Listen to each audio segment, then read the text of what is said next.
Assalamualaikum warahmatullahi wabarakatuh. Bismillah walhamdulillah wa sallallahu ala sayyidina Muhammadin wa ala alihi wa ashabihi ahli sidqi wal wafa. La hawla wa la quwwata illa billah, amma ba'd. Yang sama-sama kita muliakan dan dimuliakan oleh Allah Subhanahu wa taala, para sesepuh, bini sepuh, tokoh masyarakat, segenap pengurus Masjid Al-Irsyad, utamanya kepada Abah Hajadri dan juga kepada Ustaz Abdul Mu'ti, hadirin hadirat yang saya muliakan dan dimuliakan oleh Allah Subhanahu wa taala. Alhamdulillah, tiada bosan-bosannya kita ungkapkan rasa syukur kita kepada Allah Subhanahu wa taala. Ungkapan terima kasih kita kepada Allah Subhanahu wa taala kembali di malam hari ini bersama-sama kita dikumpulkan oleh Allah Subhanahu wa taala di tempat yang sangat dimuliakan oleh Allah.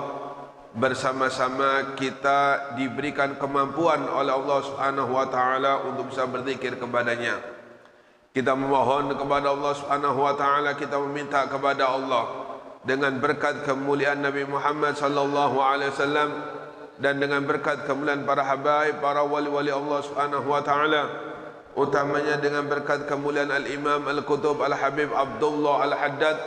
Mudah-mudahan Allah Subhanahu wa taala pertemukan kita dengan Nabi Muhammad sallallahu alaihi wasallam sebelum roh kita diambil oleh Allah Subhanahu wa taala. Mudah-mudahan Allah Subhanahu wa taala pertemukan kita dengan Nabi Muhammad sallallahu alaihi wasallam sebelum roh kita diambil oleh Allah Subhanahu wa taala. Mudah-mudahan Allah Subhanahu wa taala pertemukan kita dengan Nabi Muhammad sallallahu alaihi wasallam sebelum ruh kita diambil oleh Allah Subhanahu wa taala, ya qadatan wa manaman daiman mustamirrah. Amin ya rabbal alamin.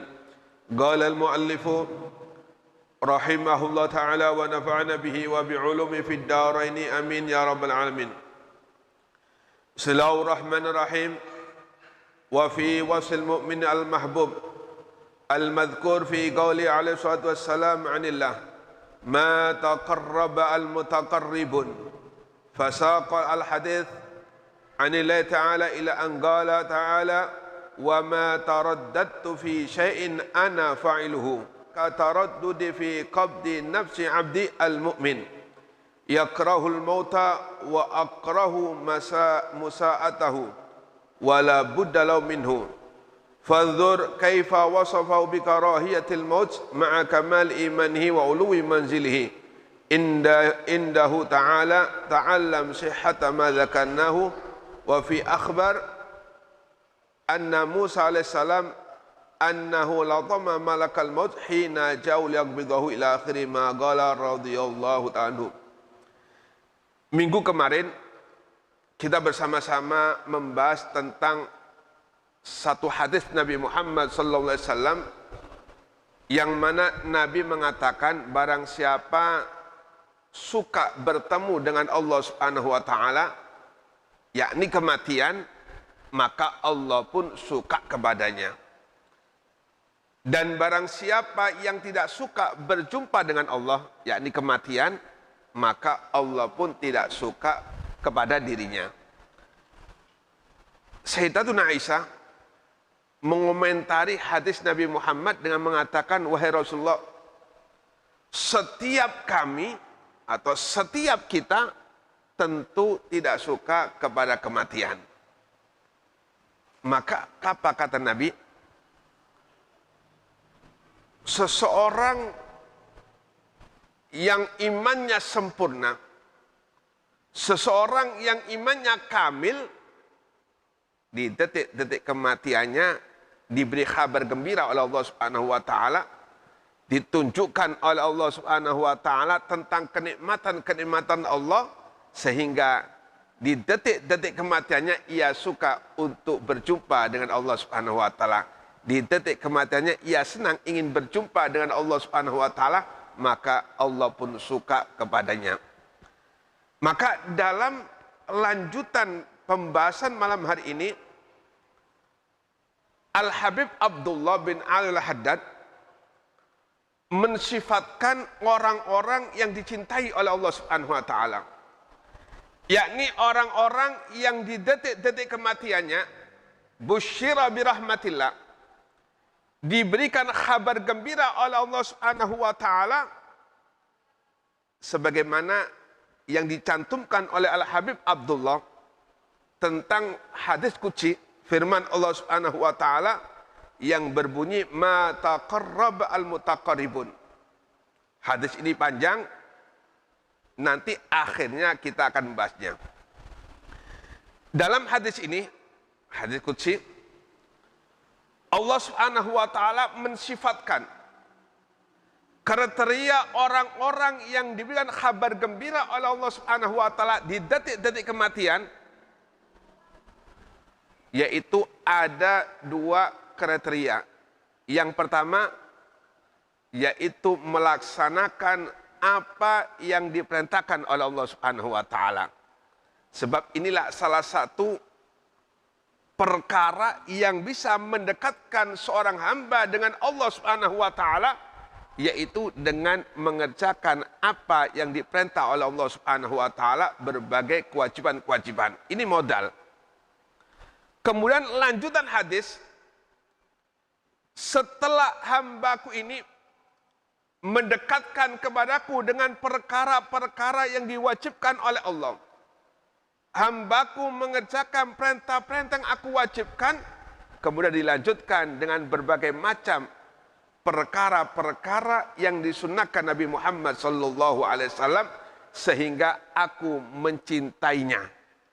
Setelah perkara yang wajib ia kerjakan, disambung dengan perkara-perkara sunnah yang disunahkan Nabi Muhammad SAW, sampailah hamba Allah ini menjadi hamba yang dipilih oleh Allah Subhanahu wa taala, sehingga hamba ini dicintai oleh Allah Subhanahu wa taala. Inilah kriteria yang kelak di detik-detik kematiannya busyira bi rahmatillah, akan diberikan kabar gembira oleh Allah Subhanahu wa taala, sehingga di detik-detik kematiannya dia senang untuk berjumpa dengan Allah Subhanahu wa taala. Kemudian lanjutan hadis, kata Allah Subhanahu wa taala, aku tidak pernah ragu. Setiap aku mengerjakan satu pekerjaan, sedikit pun nggak ada keraguan, kata Allah Subhanahu wa taala. Seperti ragunya aku ketika mencabut rohnya seorang mukmin yang mana dia tidak suka terhadap kematian. Sebagaimana kita ketahui, sekelas Siti Aisyah itu menyatakan tidak suka dengan kematian. Kedudukannya tentu lebih tinggi daripada wali-wali Allah Subhanahu wa taala. Kedudukannya tentu di bawahnya para nabi-nabi Allah Subhanahu wa taala. Beliau menyatakan dirinya pun tidak suka terhadap kematian, apalagi sekelas kita.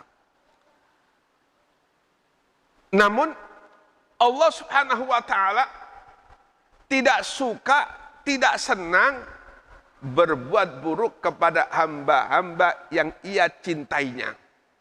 Sekelas Siti Fatimah, para sahabat Nabi Muhammad SAW, para wali-wali Allah Subhanahu wa taala, kekasih-kekasih Allah Subhanahu wa taala, ini Allah tidak mau berbuat buruk pada mereka.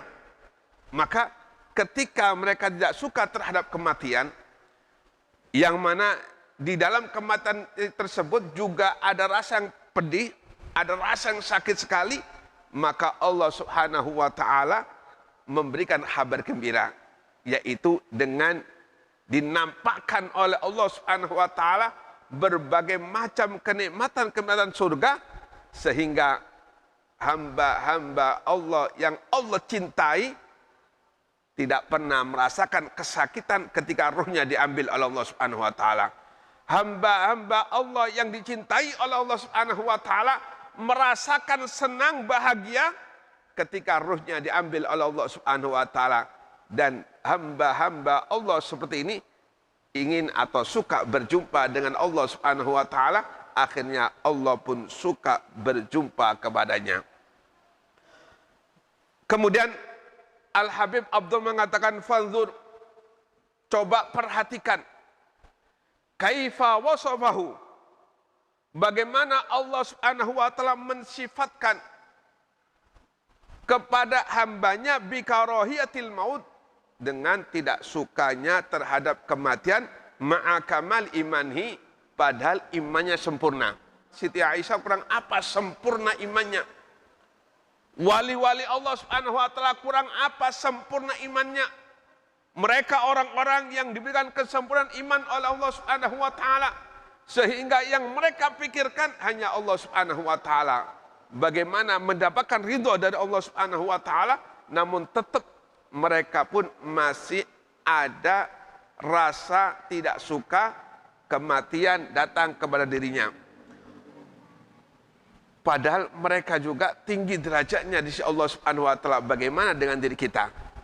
Bedanya kita dengan mereka para kekasih Allah Subhanahu wa taala, di detik-detik kematiannya disayangi oleh Allah Subhanahu wa taala, yaitu dengan diberikan kabar gembira oleh Allah Subhanahu wa taala. Adapun kita wallahu alam, cuma mudah-mudahan walaupun kita enggak punya amal, maksiat kita banyak kepada Allah Subhanahu wa taala, mudah-mudahan kita termasuk hamba-hamba yang dicintai oleh Allah Subhanahu wa taala, sehingga di detik-detik kematiannya Allah berikan kabar gembira juga kepada kita, sehingga kita suka senang berjumpa dengan Allah Subhanahu wa taala. Wa fi akhbari Musa, dikatakan dalam satu khabar riwayat bahwasanya Nabi Musa ini pernah nempeleng malaikat pencabut nyawa. Ketika Nabi Musa mau dicabut ruhnya oleh malaikat pencabut nyawa. Ini mendadakan Nabi pun tidak suka dengan kematian. Semuanya hamba Allah Subhanahu wa taala, setinggi apapun derajatnya, pasti ada perasaan tidak suka dengan kematian. Kemudian, na'am, qad tanaghamira karahiyatul maut hatta la tuhassa fi hali quwwati israki anwaril ma'rifah wal yakin. Katalah Imam Al-Haddad, ya, na'am, terkadang orang yang ketika cahaya ma'rifat dan yakinnya ketika bercahaya dalam hatinya, kadang-kadang samar perasaan takut terhadap kematian, bahkan sampai-sampai tidak terasa rasa, sampai-sampai tidak terasa bahwasanya dia tidak suka terhadap kematian. Itu ketika cahaya makrifat dan keyakinan lagi menyinari mata hatinya. Dan itu pun kata Imam Al-Haddad, kadang-kadang, bukan setiap saat, bukan setiap waktu. Kadang-kadang cahaya makrifat bercahaya dalam hatinya, maka orang tersebut tidak ada perasaan takut kematian. Cuma ketika cahaya makrifat tidak lagi bersinar dalam hatinya, maka sama seperti biasanya, tetap ada perasaan takut mati kepada Allah Subhanahu wa taala. Adapun kata Al-Haddad, alasan orang-orang yang suka mati atau tidak ada rasa takut atau suka terhadap kematian, ya, ini berarti keluar dari tabiat terbiasanya. Orang yang suka terhadap kematian, alasannya pertama karena berjumpa dengan Allah Subhanahu wa taala, merindukan Allah Subhanahu wa taala. Sedangkan yang kedua, yaitu dia pengen pindah ke tempat yang kekal, yang abadi, yaitu akhirat. Dunia kan sifatnya sementara. Dunia ini jisrun lil akhirah, jembatan menuju akhirat. Dan dunia ada batasnya, sedangkan akhirat dikekalkan oleh Allah Subhanahu wa taala. Alasan selanjutnya yaitu wal khuruju minad dunya mahallul fitan wal mihan. Memang ingin keluar dari dunia karena dunia ini tempatnya fitnah, ujian dari Allah Subhanahu wa taala. Dunia ini enggak ada lagi tempatnya ujian. Ad-dunya darul imtihan. Dunia ini tempatnya ujian dari Allah Subhanahu wa taala. Dan itu merupakan salah satu rahmat Allah Subhanahu wa taala. Ketika seseorang diuji oleh Allah, ketika seseorang diberikan musibah oleh Allah, itu menunjukkan Allah Subhanahu wa taala sayang terhadap hambanya. Kalau ada seseorang tidak diberi musibah oleh Allah, tidak diuji oleh Allah Subhanahu wa taala, maka ini dikhawatirkan dia termasuk hamba yang dibenci oleh Allah Subhanahu wa taala. Kenapa? Dia dilulu oleh Allah Subhanahu wa taala, berbuat maksiat, berbuat kehinaan, tetap diberikan kelancaran segala urusannya tanpa ada musibah dari Allah Subhanahu wa taala, maka ini justru berbahaya. Sebab Nabi mengatakan, "Idza ahabballahu qauman ibtalahum." Apabila Allah Subhanahu wa taala cinta kepada salah satu hambanya, pasti diberi ujian oleh Allah Subhanahu wa taala. Makanya Al-Imam Abu Les As-Samargondi dalam kitab Tambihul Ghafilin, beliau mengatakan, "I'lam annal 'abda la yudriku manzilatal akhyar illa bisabri ala syiddah." Ketahuilah, kata Al-Imam Abu Les As-Samargondi, seseorang tidak bakal mendapatkan kedudukan yang tinggi di sisi Allah Subhanahu wa taala. Seseorang tidak bakal mendapatkan derajat yang istimewa di sisi Allah Subhanahu wa taala terkecuali setelah ia diberi ujian oleh Allah, diberi musibah oleh Allah, lalu ia bersabar dengan musibah-musibah tersebut. Tidak ada satupun dari hamba Allah yang dicintai oleh Allah Subhanahu wa taala pasti bakal diberi musibah oleh Allah Subhanahu wa taala. Bahkan musibah yang besar sebagaimana kita ketahui, yaitu musibah para nabi-nabi Allah Subhanahu wa taala. Asyaddun nasi bala'an al-anbiya tsummal amsal fal amsal. Paling beratnya ujian atau musibah yang Allah berikan kepada hambanya, pertama yaitu kepada para nabi-nabinya, kemudian kepada kekasih-kekasihnya, yang mana tujuan dari Allah dengan musibah yang Allah berikan kepadanya tidak ada lain, tidak bukan yang pertama untuk mengangkat derajat mereka, sedangkan yang kedua untuk mengampuni dosa-dosa yang mereka perbuat kepada Allah Subhanahu wa taala. Allah mengatakan dalam Al-Qur'an, "Man ya'mal su'an yuzzabi." Siapapun yang berbuat keburukan, siapapun yang berbuat maksiat kepada Allah Subhanahu wa taala, pasti dibalas oleh Allah Subhanahu wa taala. Ayat ini ditafsirkan Nabi Muhammad, kata Nabi, "Innal 'abda idza aznaba dzamban fatusibu siddatun aw bala'un fallahu akrama min an yu'adziba tsaniyan." Seseorang hamba apabila dia berbuat maksiat, menggunakan salah satu nikmat Allah untuk maksiat kepada Allah Subhanahu wa taala, kemudian ditimpa musibah oleh Allah dan ia sabar, masuci Allah Subhanahu wa taala untuk mengadab hamba tersebut kedua kalinya. Yakni maksudnya dosa-dosanya diampuni oleh Allah Subhanahu wa taala apabila dia bersabar. Namun apabila ia tidak bersabar terhadap musibah Allah, ujian Allah, ya tentunya dia justru mendapatkan dua musibah.